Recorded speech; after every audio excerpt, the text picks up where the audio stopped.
రంజాన్ నెలలో ఉపవాసం ఉండడం వల్ల కలిగే శాస్త్రీయ ప్రయోజనాల గురించి ఇప్పుడు మనం తెలుసుకుందాం. రంజాన్ అనేది స్వీయ నియంత్రణ మరియు స్వీయ పరిశీలన యొక్క నెల. దీనికి అనేక వైద్య ప్రయోజనాలు కూడా ఉన్నాయి. సంవత్సరాలుగా రోగుల బరువు నిర్వహణ కోసం, లిపిడ్ స్థాయిలను తగ్గించడానికి మరియు జీర్ణ వ్యవస్థకు కొంత విశ్రాంతిని ఇవ్వడానికి ఈ ఉపవాసాలు చాలా అద్భుతంగా ఉపయోగపడతాయి. ఫాస్టింగ్ బెనిఫిట్స్ని కాస్త మనం చూసినట్లయితే ఆధునిక పరిశోధనల ద్వారా ఉపవాసాల వల్ల కలిగే మానసిక మరియు శారీరక లాభాలను ఇప్పుడు అందరూ తెలుసుకుంటున్నారు. దీనినే ఇప్పుడు ఆధునిక పరిభాషలో ఇంటర్మిటెంట్ ఫాస్టింగ్ అని అంటారు. డాక్టర్లు, డైటీషియన్లు, ప్రముఖులు దీన్ని ప్రమోట్ చేస్తున్నారు.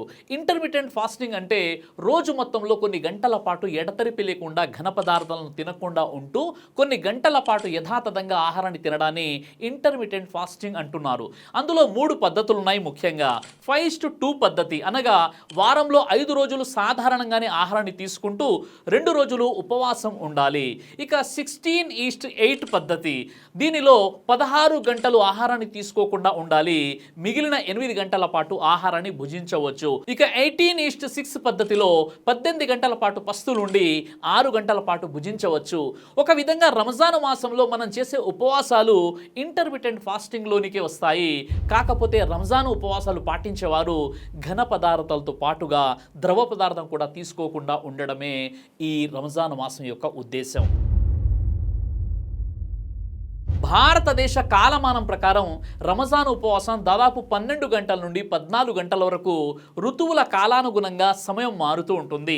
రంజాన్లో మనం పాటించే ఉపవాసాల వల్ల ప్రయోజనాలు ఏంటి అంటే డీటాక్స్, మన శరీరం లోపల పేరుకుపోయిన చెత్తా చెదారం, హానికర పదార్థాలు అన్నీ కూడా క్లీన్ అయ్యి మన శరీరం డీటాక్స్ అవుతుంది. జీర్ణాశయానికి విశ్రాంతి కలిగి జీర్ణక్రియ మెరుగుపడుతుంది కూడా. మరో లాభం ఏంటంటే క్యాన్సర్ కీమోథెరపీ. క్యాన్సర్ పేషెంట్లకు ఇచ్చే కీమోథెరపీ వల్ల అనేక సైడ్ ఎఫెక్ట్స్ ఉంటాయి. ఆ సైడ్ ఎఫెక్ట్లను తట్టుకునేందుకు ఉపవాసాలు చాలా ఉపయోగపడతాయి. మెదడు ఆరోగ్యం.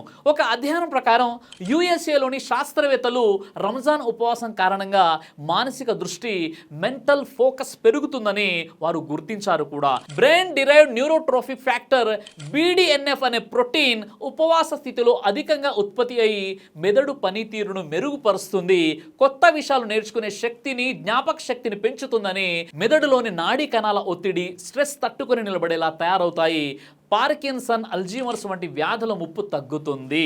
దీనికి ప్రధాన కారణం మెదడులో ఉత్పత్తి అయ్యే న్యూరోట్రోఫిక్ కారకం BDNF స్థాయిలు పెరగడమే. ఇది కొత్త మెదడు కణాల పెరుగుదలను ప్రోత్సహించడం ద్వారా మెదడు పనితీరును మెరుగుపరుస్తుంది. అదేవిధంగా ఆడ్రినల్ గ్రంథి ఉత్పత్తి చేసే కార్టిసాల్ అనే హార్మోన్ స్థాయిలో గణనీయమైన తగ్గుదల కనిపించింది.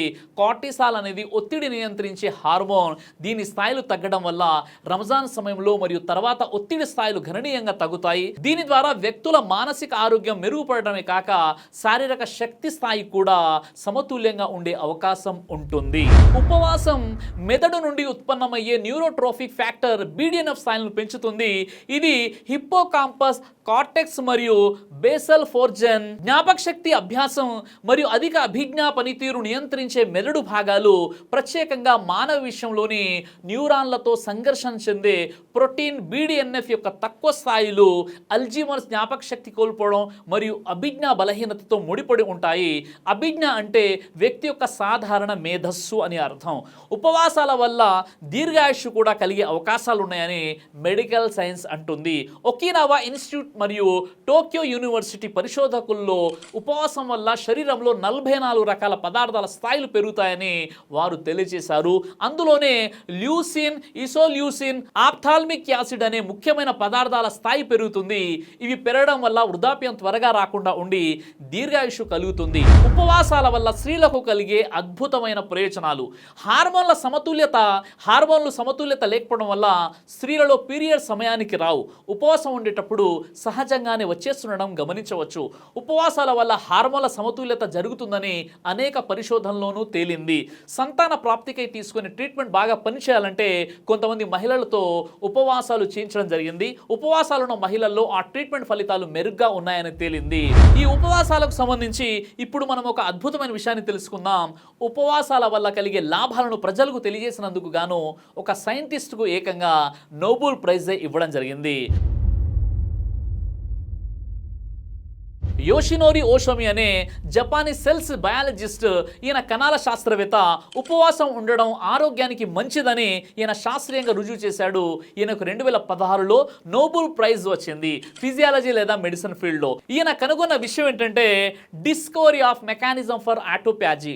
ఆటోప్యాజీ అనేది గ్రీక్ పదం, దాని అర్థం సెల్ఫ్ ఈటింగ్. ఎప్పుడైతే మనిషి 9 నుండి 12 గంటల వరకు ఉపవాసం ఉంటాడో అప్పుడు మనిషికి శక్తి అవసరం ఉంటుంది. అప్పుడు శరీరం మనలోని బ్యాడ్ సెల్స్ మరియు బ్యాక్టీరియల్ ఇన్ఫెక్షన్స్, వైరల్ ఇన్ఫెక్షన్స్కి వ్యతిరేకంగా పోరాడి వాటిని నశింపజేస్తుంది. దీనినే సెల్ఫ్ ఈటింగ్ అంటారు. అంటే శరీరానికి ఎనర్జీ అవసరమైనప్పుడు బ్యాడ్ సెల్స్ని మిగతా వాటిని తినేస్తుంది. ఈ పద్ధతినే ఆటోప్యాజీ అంటారు. ఈ మెకానిజాన్ని కనుగొన్నందుకు గాను ఆయనకి నోబెల్ ప్రైజ్ ఇచ్చారు.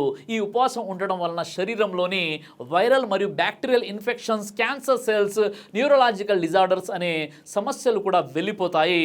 ఆటోప్యాజీ అనేది న్యాచురల్ డిఫెన్స్ సిస్టమ్. అంటే బ్యాడ్ సెల్స్, క్యాన్సర్ సెల్స్కి వ్యతిరేకంగా పోరాడడం.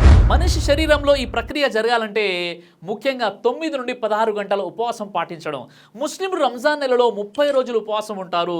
దాదాపు 10 నుండి 12 గంటల వరకు ఈ ఉపవాసం ఉంటుంది. ఒక్క రోజులో ఇన్ని గంటల పాటు ఏమి తినకుండా త్రాగకుండా ఉంటారు.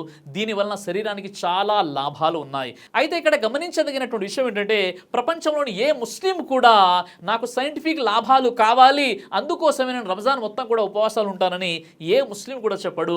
1400 సంవత్సరాల క్రితం మహాప్రవక్త ముహమ్మద్ సల్లల్లాహు అలైహి వారు ఉపవాసాలు పాటించాలి అని చెప్పారు. ఖురాన్లో ఉపవాసాలు ఒక ముస్లింగా, ఒక విశ్వాసిగా ఉపవాసాలు పాటించడం విధిగా చేయడం జరిగింది. కాబట్టి ముస్లింలు ఉపవాసాలు పాటిస్తారు. ఆనాడు ప్రవక్త వారి కాలంలో ఎవరు కూడా సైంటిఫిక్గా ఇన్ని లాభాలు ఉన్నాయని పరిశోధన చేసి చెప్పలేదు. కానీ ఈనాడు ఆధునిక సైన్స్ పరిశోధన చేసి ఉపవాసాల వల్ల ఇన్ని లాభాలు ఉన్నాయని తెలియజేయడం జరుగుతుంది. పరలోక లాభాలతో పాటు ప్రాపంచిక ప్రయోజనాలు ఉన్నటువంటి ఈ రంజాన్ ఉపవాసాలని కూడా కొంతమంది మిస్ చేస్తుంటారు. ముస్లిం సమాజంలో ఉన్నటువంటి కొంతమంది దౌర్భాగ్యులు సరైనటువంటి ధర్మ పరిజ్ఞానం లేని కారణంగా వారు ఇంట్లో ఉంటారు. వారి ఇంట్లో కొంతమంది ఉపవాసాలు ఉంటుంటే చూస్తుంటారు, కానీ వీరు మాత్రం తింటారు, త్రాగుతారు. రంజాన్ కంటే ముందు వీరి జీవితం ఇలానే ఉంటుంది, రంజాన్లో కూడా వీరి జీవితం ఇలానే ఉంటుంది, రంజాన్ తర్వాత కూడా వీరి జీవితాలు ఇలాగే ఉంటాయి. కాబట్టి ఏ వ్యక్తి అయితే తనకు తాను నేను ముస్లిం అని ప్రకటించుకుంటాడో ఆ వ్యక్తిపై రంజాను మాసంలో ఉపవాసాలు పాటించడం అనేది ఫరజ్ అయిపోతుంది, అంటే విధి అయిపోతుంది. కొంతమందికి మినహాయింపు ఉంది. యుక్త వయసుకు చేరుకొని వారు, పిచ్చి వాళ్ళు, వృద్ధాప్యంలో ఉండి దీర్ఘకాలిక వ్యాధుల్ని అనుభవిస్తున్నటువంటి వారు, అలాగే బహిష్టు స్త్రీలు, ఆ తర్వాత వారు ఆ బహిష్టు స్థితి నుండి పరిశుభ్రత పొందిన తర్వాత వారు ఉపవాసాలు పాటించాలి. ఇలా కొంతమందికి మినహాయింపు ఉంది. కానీ ప్రతి ఆరోగ్యవంతుడైనటువంటి ముస్లింపై ఖచ్చితంగా అతడు ఈ రంజాన్లోని 30 రోజులు ఉపవాసాలు పాటించాలి. ఎవరైతే ఈ రంజాన్ యొక్క ప్రాముఖ్యత, ఈ ఉపవాసాల గురించి తెలిసిన తర్వాత కూడా ఉద్దేశపూర్వకంగా అతడు కనుక ఉపవాసాలు పాటించినట్లయితే అతడు గునాయ కబీర, మహాపాపానికి ఒడిగట్టిన వాడవుతాడు. కాబట్టి జాగ్రత్తగా ఈ ఉపవాసాలను పాటించేటటువంటి ప్రయత్నం చేయండి. అల్లా మీకు, నాకు, మనందరికీ కూడా ఈ పవిత్ర రంజాన్లోని ఈ 30 రోజులు ఉపవాసాలు పాటించే సద్బుద్ధిని ప్రసాదించుగాక. ఈ 30 రోజులు ఉపవాసాలు పాటించడానికి తగిన ఆరోగ్యాన్ని కూడా అల్లా సుబ్హానహు వ తఆలా మనందరికీ ప్రసాదించుగాక. ఆమీన్ యా రబ్బుల్ ఆలమీన్. అస్సలాము అలైకుం వరహ్మతుల్లాహి వబరకాతుహు.